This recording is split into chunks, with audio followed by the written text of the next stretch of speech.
Assalamualaikum warahmatullahi wabarakatuh. Perkenalkan, nama saya Devina Permatasari dengan nomor induk mahasiswa 208200058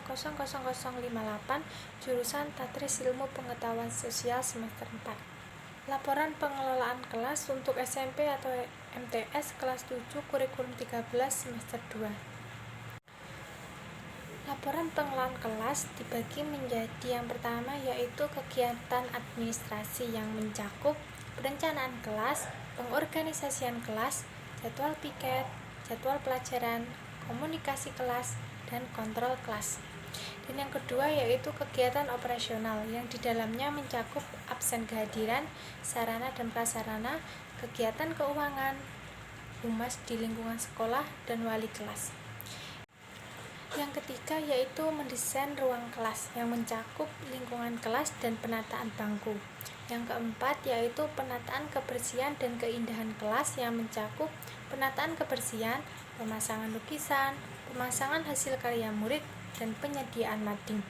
Yang kelima yaitu pemberian aromaterapi, dan yang terakhir yaitu pengaturan tanaman dan tumbuhan. Di dalam perencanaan kelas terdapat program tahunan tahun ajaran 2021-2022, materi pelajaran ilmu pengetahuan sosial, satuan pendidikan SMP atau MTS, kelas atau semester kelas 7 semester 2, tahun pelajaran 2021-2022. Kompetensi inti atau KI yang pertama yaitu KI 1, menghargai dan menghayati ajaran agama yang dianut. KI 2, menunjukkan perilaku jujur, disiplin, tanggung jawab, peduli, toleransi, gotong royong, santun, dan percaya diri dalam berinteraksi secara efektif dengan lingkungan sosial dan dalam jangkauan pergaulan dan keberadaannya. KI 3 yaitu memahami dan menerapkan pengetahuan faktual, konseptual, dan prosedural berdasarkan rasa ingin tahunya tentang ilmu pengetahuan, teknologi, seni, budaya terkait fenomena dan kejadian tampak mata. KI 4 yaitu mengolah, menyajikan, dan menalar ranah konkret, menggunakan, mengurai, merangkai, memodifikasi, dan membuat, dan ranah abstrak yang di dalamnya menulis, membaca, menghitung, menggambar, dan mengarang sesuai yang dipelajari di sekolah dan sumber lainnya yang sama dalam sudut pandang maupun teori. Selanjutnya membahas tentang program semester tahun pelajaran 2021-2022. Materi pelajaran ilmu pengetahuan sosial, satuan pendidikan SMP atau MTS, kelas atau semester kelas 7 semester 2, tahun pelajaran 2021-2022. Kompetensi inti atau KI 1 yaitu menghargai dan menghayati ajaran agama yang dianutnya. KI 2 yaitu menghargai dan menghayati perilaku jujur, disiplin, tanggung jawab, peduli, toleransi, gotong royong, santun, percaya diri dalam berinteraksi secara efektif dengan lingkungan sosial dan alam dalam jangkauan pergaulan dan keberadaannya. KI 3 memahami pengetahuan faktual, konseptual, prosedural berdasarkan rasa ingin tahunya tentang ilmu pengetahuan, teknologi, seni, budaya terkait dengan fenomena dan kajian tampak mata.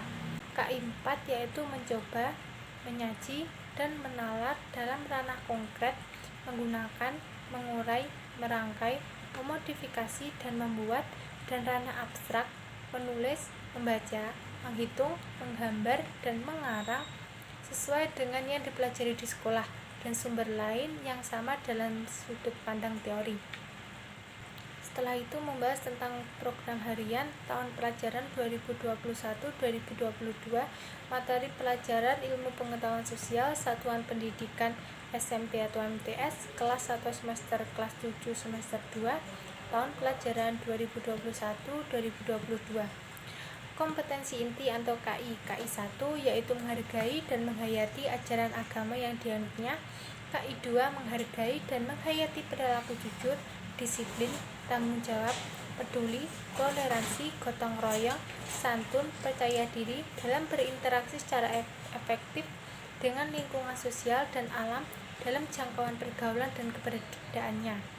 KI 3 memahami pengetahuan faktual, konseptual, prosedural, berdasarkan rasa ingin tahunya tentang ilmu pengetahuan, teknologi, seni, budaya, terkait fenomena dan kajian tampak mata. K4 mencoba, menyaji, dan menalar dalam ranah konkret, menggunakan, mengurai, merangkai, memodifikasi dan membuat, dan ranah abstrak, menulis, membaca, menghitung, menggambar, dan mengarang sesuai dengan apa yang dipelajari di sekolah dan sumber lain yang sama dalam sudut pandang teori. Sebagai contoh, pada pukul 6.45 sampai pukul 7.00 sasaran kegiatan guru mata pelajaran. Materi kegiatan yaitu memulai kegiatan pembelajaran dengan berdoa dan membaca Al-Quran. Pada pukul 7.00 sampai pukul 7.15 sasaran kegiatan peserta didik dan guru mata pelajaran. Materi kegiatan mengecek ketidakhadiran peserta didik. Pada pukul 7.15 sampai pukul 8.15 sasaran kegiatan peserta didik. Materi kegiatan yaitu memberikan materi yang berkaitan. Pada pukul 8.15 sampai pukul 09.00 sasaran kegiatan peserta didik. Materi kegiatan yaitu guru memberikan materi yang akan diberikan. Pada pukul 9 sampai pukul 9.25 siswa dan guru melakukan sholat duha. Pada pukul 9.25 sampai pukul 9.45 melakukan istirahat. Pada pukul 9.45 sampai pukul 10.45 sasaran kegiatan peserta didik. Materi kegiatan memberikan materi keagamaan.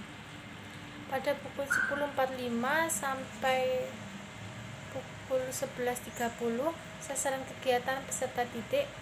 Materi kegiatan yaitu guru memberikan tugas untuk mencari informasi atau berita di majalah ataupun koran yang berkaitan dengan materi yang diberikan. Pada pukul 11.30 sampai pukul 12.15 guru dan peserta didik melakukan sholat zuhur. Pada pukul 12.15 sampai 12.30 guru dan peserta didik melakukan istirahat. Pada pukul 12.30 sampai pukul 12.45 sasaran kegiatan peserta didik. Materi kegiatan yaitu guru memberikan tugas terkait materi yang telah diberikan. Pada pukul 12.45 sampai pukul 13.45 sasaran kegiatan yaitu peserta didik. Materi kegiatan yaitu guru memberikan gambaran tentang materi yang telah diberikan. Pada pukul 13.45 sampai pukul 14.00 sasaran kegiatan peserta didik. Materi kegiatan yaitu guru memberikan kesempatan kepada peserta didik untuk bertanya apa yang belum dipahami. Dan pada pukul 14.00 seluruh kegiatan pembelajaran selesai dan siswa diperbolehkan pulang. Berikutnya mengenai pengorganisasian kelas, yang di dalamnya mencakup wali kelas, kemudian badan formatur, yang di dalamnya terdapat ketua kelas, wakil ketua kelas, sekretaris, dan bendahara. Kemudian bagian-bagian yang di dalamnya mencakup keamanan, kenyamanan, kebersihan, ketertiban, keindahan, kekeluargaan, dan keagamaan. Tugas organisasi kelas. Ketua kelas bertugas untuk mengkoordinir tugas siswa dan memimpin kelas. Wakil ketua bertugas untuk membantu ketua kelas dalam menjalankan tugas dan menggantikan tugas ketua apabila tidak masuk sekolah. Sekretaris bertugas untuk mengisi jurnal kelas.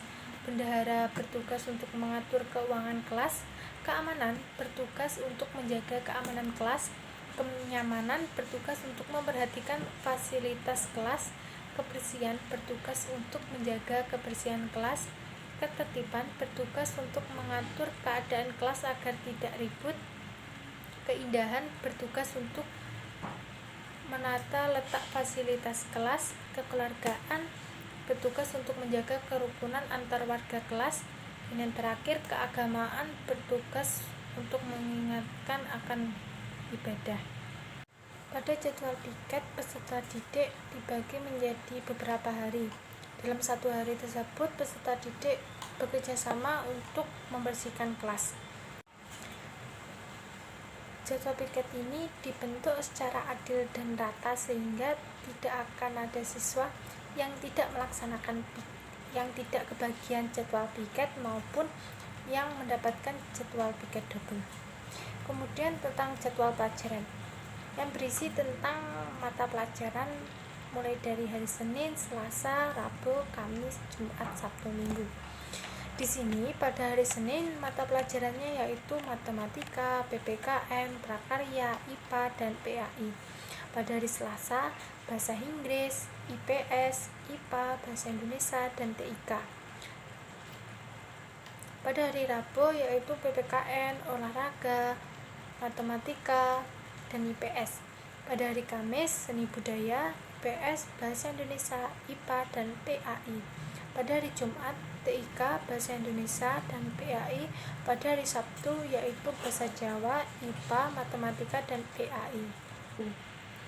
Kemudian komunikasi kelas. Yang pertama komunikasi formal yang berisi rapat kelas, rapat pengurus kelas, beserta wali kelas, dan diskusi kelas. Yang kedua yaitu komunikasi informal yang mencakup komunikasi antar anggota kelas. Kemudian kontrol kelas mengenai tata tertib siswa dan tata tertib guru. Tata tertib siswa yang pertama datang tepat waktu sebelum jam 7. Yang kedua, memakai atribut lengkap dan seragam sesuai jadwal. Yang ketiga, memakai sepatu hitam bertali. Yang keempat, dilarang mengerjakan PR di kelas. Yang kelima, dilarang membawa HP. Yang keenam, tidak boleh keluar kelas pada saat jam pelajaran. Yang ketujuh, tidak boleh makan waktu jam pelajaran. Yang kedelapan, wajib mengisi absensi kelas. Tata tertib guru yang pertama yaitu wajib datang 15 menit sebelum jam pelajaran dimulai. Yang kedua, masuk ke ruang kelas pukul 7. Yang ketiga, dilarang menggunakan HP pada saat pembelajaran. Yang keempat, dilarang menghukum siswa dengan kekerasan. Dan yang kelima, dilarang meninggalkan kelas tanpa alasan yang jelas. Kemudian mengenai kegiatan operasional yang di dalamnya terdapat absensi kehadiran yang berisi tentang nama-nama siswa dalam satu kelas.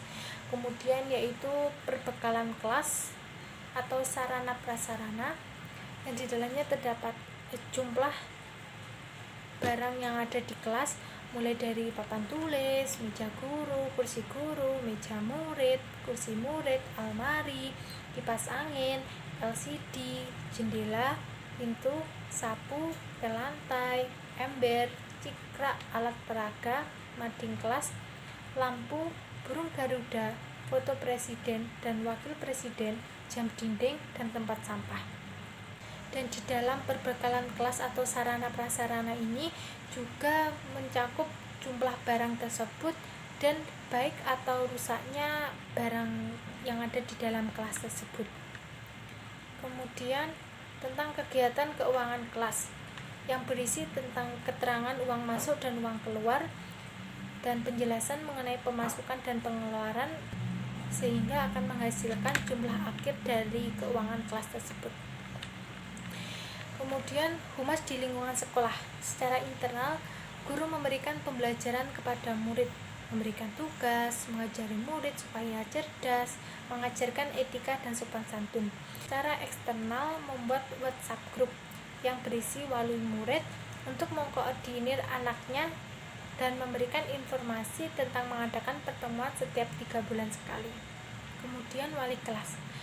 Di sini terdapat nama-nama wali kelas 7, 8, dan 9. Kemudian mendesain ruang kelas. Yang pertama, lingkungan kelas. Terdapat 2 pintu untuk jalan keluar masuk siswa dan ada 7 jendela yang berfungsi sebagai ventilasi agar udara berganti setiap hari. Untuk penataan cahaya terdapat 4 lampu yang berfungsi untuk menerangi ruang yang gelap agar siswa bisa belajar dengan nyaman. Selain itu, kelas juga disediakan papan tulis yang digunakan untuk guru untuk menjelaskan materi yang diajarkan. Di depan kelas, tepatnya di atas papan tulis, terdapat burung garuda serta foto presiden dan wakil presiden. Adapun fasilitas yang ada di kelas yaitu meja, kursi, kipas angin, LCD, mading kelas, alat peraga, dan jam dinding. Kemudian penataan bangku. Di sini pola tempat duduk yang berbentuk huruf U sangat efektif untuk meminimalisir siswa yang tidak memperhatikan penjelasan guru. Dengan menerapkan model kursi bentuk U di kelas, guru dapat memperhatikan aktivitas siswanya. Beda jika dengan model lurus tradisional yang disusun bersusun, yang biasanya memudahkan siswa untuk bersembunyi, bermain-main, atau tidur di dalam kelas karena bisa bersembunyi di balik kursi temannya yang ada di depan. Dengan tempat duduk siswa berbentuk huruf U ini memudahkan guru untuk berkeliling di hadapan siswa dan di belakang siswanya, sehingga pola tempat duduk model U ini kemungkinan besar mampu memicu keaktifan siswa dalam proses pembelajaran. Kemudian penataan kebersihan dan keindahan kelas. Yang pertama, penataan kebersihan. Terdapat satu tempat sampah yang diletakkan di depan kelas agar siswa maupun guru yang ingin membuang sampah tidak kebingungan. Selain itu, di kelas juga disediakan sapu yang digunakan oleh siswa yang kebagian jaga piket harian untuk membersihkan kelas. Di kelas juga terdapat ember, citrak, dan pelantai. Yang kedua, pemasangan lukisan. Lukisan yang dibuat oleh siswa tersebut ditempel di sudut-sudut dinding sehingga siswa bisa melihatnya. Yang ketiga, pemasangan hasil karya murid. Di sini pemasangan hasil karya murid akan diletakkan di satu tempat, jadi tidak terpisah-pisah dengan siswa lainnya, dan pemasangan akan dilakukan oleh murid dalam kelas itu sendiri. Yang keempat yaitu penyediaan mading. Mading tersebut digunakan untuk memajang hasil karya murid yang kebanyakan sudah disediakan oleh sekolah. Kemudian pemberian aromaterapi. Untuk aromaterapi biasanya siswa menggunakannya digantung di kipas angin agar aroma wanginya bisa menyebar ke seluruh ruang kelas. Dan terakhir, pengaturan tanaman dan tumbuhan. Tanaman dan tumbuhan diletakkan di luar ruang kelas agar tumbuhan mendapatkan cahaya matahari. Dan untuk tugas merawat tanaman adalah seluruh warga kelas.